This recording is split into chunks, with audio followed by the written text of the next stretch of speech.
and welcome to Round Robin. I'm your host, Robin McCormick with the City of Hampton.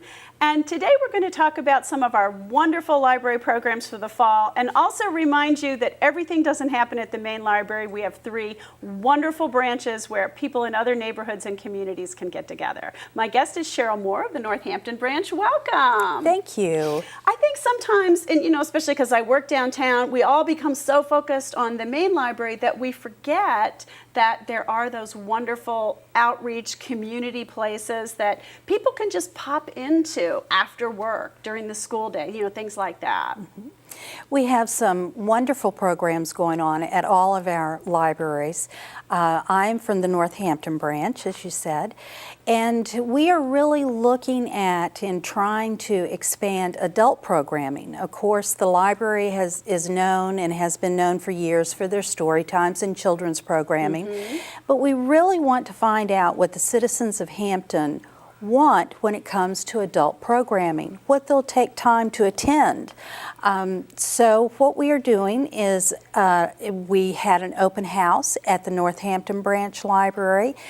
And in the open house, we have a chef, Chef Germain from Stratford University came. And the reason that we had him is because our largest circulation are our cookbooks. Oh, isn't that wonderful? It is. So we wanted to have displays in different areas that adults could go to and tell us, are you really interested in a cooking program? Another organization is the PEC organization, Peninsula Chicken Keepers. They brought their chickens. So of course, the chef wasn't cooking any chickens. They've cooked with eggs. He did. But to find out, again, what the citizens of Hampton are interested in, if they're interested in programs of that sort. Well, that's so important because one of the things that came up in the community plan that was really put together with citizen involvement and citizen input is this emphasis on lifelong learning. Yes. And I think of the libraries as fiction and a place to check out fiction, but there's so much you can do there in addition to that. And as we turn toward fall and maybe we're away from the lighter beach reading kind of things that we do in the summer, think about it as a lifelong learning place. Right. That's a wonderful idea. And again, we want to find out what the citizens want. Right. And we have, we had a program or a display also of how to download your ebooks, and we also have... I still haven't learned to do that, but I am just not... I have read a couple books on my iPad or it's really hard to read on a phone.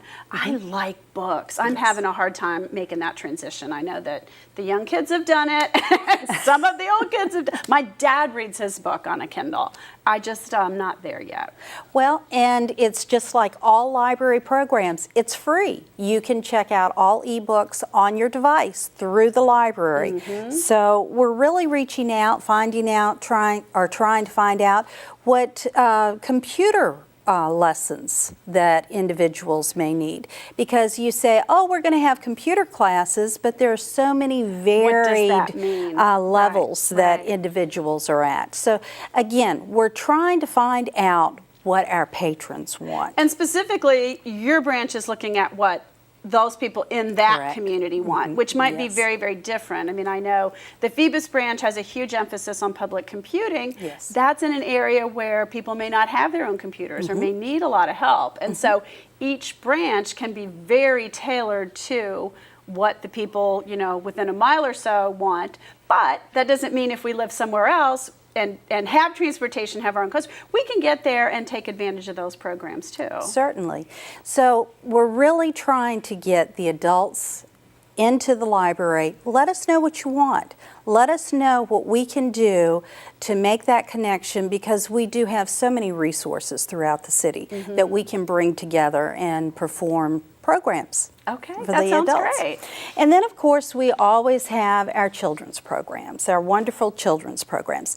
At the Northampton Branch Library, we're going to be having a program this fall called the Kids Book Club. This is specifically for children in 1st through 3rd grade to help them with their reading skills and reading comprehension. It's a very tailored program. We only have a registration available for 15 children because each child gets a copy of the book, they take it home, they read it, and that whole program is developed around that book.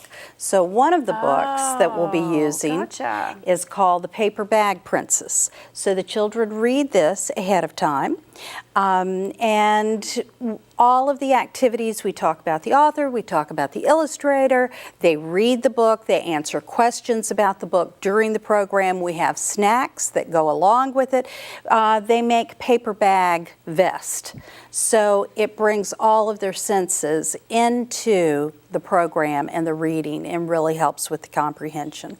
That is a really good idea because I think, when you have kids who naturally take to reading, you don't necessarily stop to think about that, but reinforcing that and talking about it makes them maybe pay a little more attention and dig a little deeper. And it makes it fun. That's the whole thing, especially with children that are having problems with reading. It needs to be fun for them. It really does, and that's what this program does. Also, we will be having our fall story times for preschoolers. I have a patron that came in the other day, and I've been with the library for 24 years now. And her son is a linguist, and he's out of the country. And I had him in my 2-year-old story time when I worked at the main library in children's. Oh my gosh. And I was talking to her, and I said, what developed within him that he wanted to go and do this? And she really brought it back. She said, Cheryl, I believe that it is because of those story times and those library programs that we attended when he was 2, 3, 4, 5 years old that developed a love for language and has set him on his way.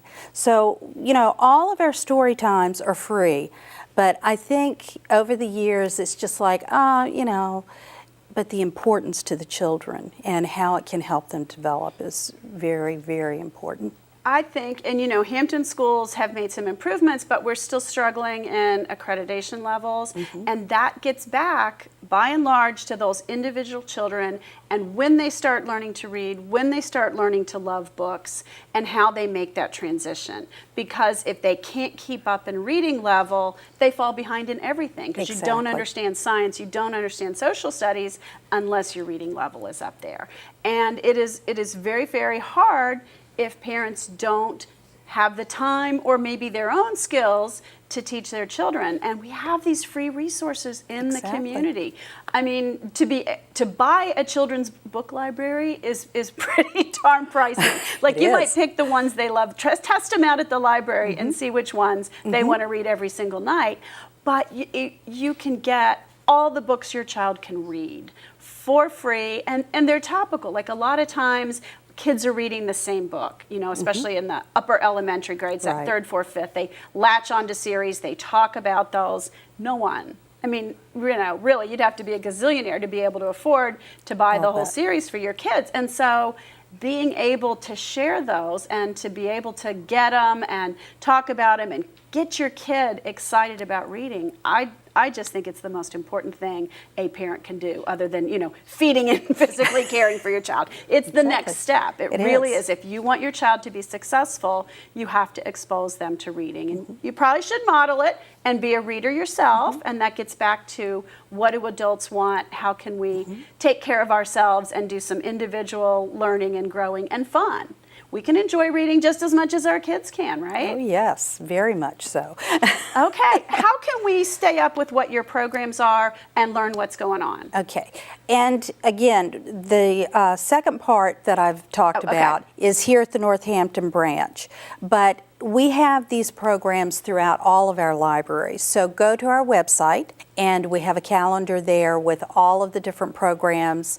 Some do require registration, some do not. Because some of them have caps, and some of them you just need Right. to know how many people are coming so you can have enough staff. And also, if you're going to have a snack with it, you have to know about food allergies. So that's also why we have to have a registration sometimes.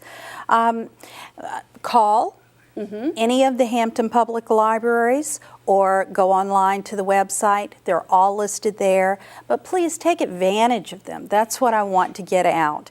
Not just the children's programs, but the adult programs also. Well, I will say, when we redesigned the website recently, one of the things we did was expand the calendar that's right there on the homepage of hampton.gov, and it includes the library programs, the big Parks and Rec events, the big public events, so that people can see at a glance, here are my options. Right. So if the story time, even if you live in Northampton, if the story time doesn't work for you, you can go to one of the other library locations and still keep up with all of that programming that we have. Yes. Okay. Thank you so much. Thank you.